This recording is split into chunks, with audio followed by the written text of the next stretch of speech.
जो सुमिरत सिद्धि होई गणनायक करिबर बदन करहु अनुग्रह सोई बुद्धि राशि शुभ गुण सदन बंदऊ गुरु पद पदुम परागा सुरुचि सुवास सरस अनुरागा मंगल भवन अमंगल हारी उमा सहित जहि जपत पुरारी सुमिर शिवा शिव पाई पसाऊं बनऊं राम चरित चित जाऊं पानी ग्रहण जब कीन महेशा हर शे तब सकल सुरेशा हरिया राम चरित सब आए प्रेम तुलक लोचन जग छाए पवन सुकाज कठिन जग माही जो नहीं होई तात तुम पाही राम काज लगी तब अवतारा सुनहि भयऊ पर्वताकारा। हे महादेव, इस जगदम्ब बाबा, इस जीवन बाबा, न कोई कार्य कठिन है न ही कोई कार्य संभव है भैया, सारे कार्य सरल और संभव हो जाते हैं बाबा, अगर आपकी कृपा हो जाए। जाई मुनि हिमवंत पठाए करि विनती गिर जहि गृह आए बहुर सप्तऋषि शिव पही जाई कथा उमा तय सकल सुनाई भय मगन शिव सुनत स्नेहा हर्षि सप्त ऋषि गौने केहा मन फिर करि तब शंभु सुजाना लगे करन रघुनायक ध्याना तारक असुर भयों तहि काला भुज प्रताप बल तेज विशाला तेहि सब लोक लोकपति जीते भय देव सुख संपत्ति रीते अजर अमर सो जीति न जाई हारे सुर करि विविध लड़ाई तब विरंचि सन जाई पुकारे देखे विधि सब देव दुखारे मंगल भवन अमंगल हारी उमा सहित जह जपत पुरारी सब सन कहा बुझाई विधि धनुज निधन तब होई शंभु शुक्र संभुत सुत यही जीतई रन सोई मंगल भवन अमंगल हारी उमा सहित जहि जपत पुरारी।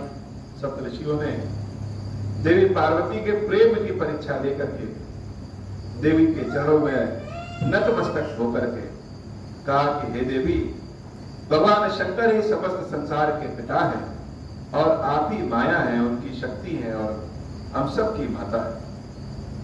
हम सबका प्रणाम स्वीकार करिए और अब हम लोगों के कहने से अपने घर को लौट जाइए। उसके बाद सप्तऋषि सारे गए देवी पार्वती के पिता हिमालय के यहाँ और हिमालय से कहा कि देवी को वापस बुलाइए।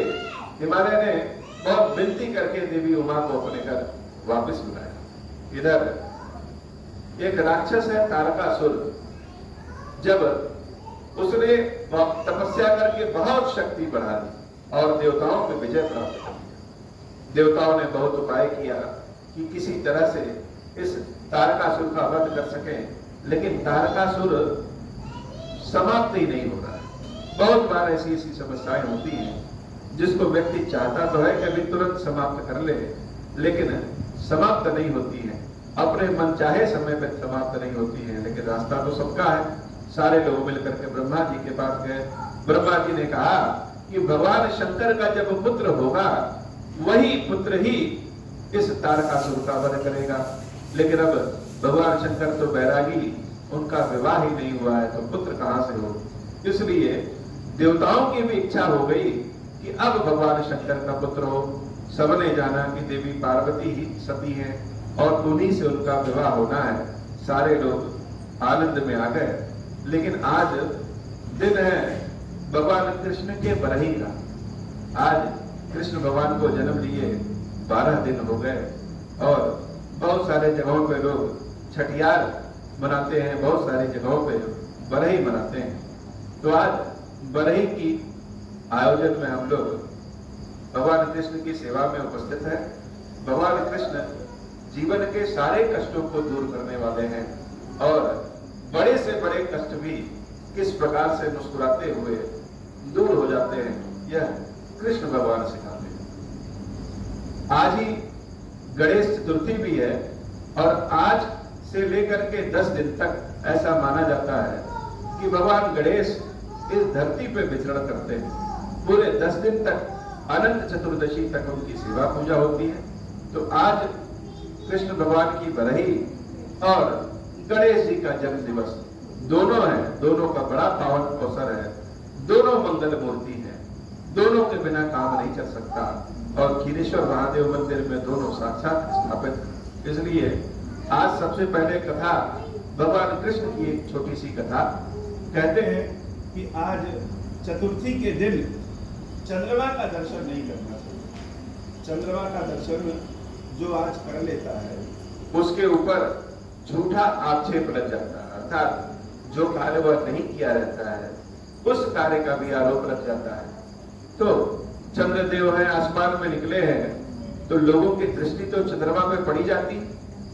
तो यह कथा आज उन लोगों के लिए विशेष है जो लोग चंद्रमा का दर्शन कर लिए हो। तो चंद्रमा का जब दर्शन कर लिए तो फिर इस आक्षेप से दूरी कैसे हो, निष्कलंक कैसे हो, इसके लिए भगवान कृष्ण की ये कथा जो सुनता है अथवा सुनाता है उसके ऊपर से आक्षेप समाप्त होता है। कथा है कि भगवान श्री कृष्ण जब द्वारका में थे तो उनके मित्र हैं सत्यजीत। सत्यजीत को भगवान सूर्य देव ने मणि दी, बड़ी ही प्रभावी मणि है। मणि के बारे में हम सब जानते हैं, राम कथा में भी मणि के प्रभाव के बारे में लिखा गया है। और भगवान शंकर के जो भक्त होते हैं, चाहे वह विक्रमादित्य हो, राजा भोज हो, सबके पास कोई ना कोई एक मणि रही है जिस मणि के प्रभाव से वह अपने राज्य को आगे बढ़ाए। तो सत्यजीत के पास एक मणि सूर्य देवता ने वह मणि प्रदान किया और सत्यजीत ने वह मणि को सोचा कि यह मेरे लायक नहीं है, अर्थात हम इसके लायक नहीं है, मणि क्या करेंगे। तो अपने भाई प्रसेनजीत को दी। प्रसेनजीत और सत्यजीत दोनों भगवान श्री कृष्ण के साथ उनके दरबारी थे, उनके दरबार में उठते बैठते थे। एक बार की बात है कि प्रसेनजीत जंगल में गए तो एक शेर ने उनका वध कर दिया और वध करने के बाद उनकी मणि गायब। लेकिन चारों ओर ऐसा ही खबर फैल गई कि कृष्ण ने ही प्रसेनजीत का वध कर दिया और भगवान कृष्ण ने ही लालच में आकर के वह मणि चुरा। चारों ओर यह जब सूचना फैली कि कृष्ण भगवान ने ही मणि चुराई है, अन्यथा मणि कोई और चुरा नहीं सकता, प्रसेनजीत को कोई और मार नहीं सकता, तो कृष्ण ने ही प्रसेनजीत का वध करके मणि को अपने पास रखा। आरोप प्रत्यारोप भगवान कृष्ण में लगने लगे और आरोप प्रत्यारोप का जितना जवाब दिया जाए, जैसे दलदल में जितना हाथ पैर फैलाया जाए उतना ही व्यक्ति जमीन में धंसने लगता है। आरोप प्रत्यारोप बहुत पड़े तो भगवान कृष्ण ने अपने ऊपर से कलंक के दाग को मिटाने के लिए मणि की खोज में निकल पड़े। पता किया कि प्रसेनजीत कब से नहीं दिख रहे हैं और किस स्थान से नहीं दिख रहे हैं। जहाँ पे प्रसेनजीत नहीं दिखे थे उस स्थान पे भगवान कृष्ण गए। इसको नहीं तो दर्श दिए जाओ।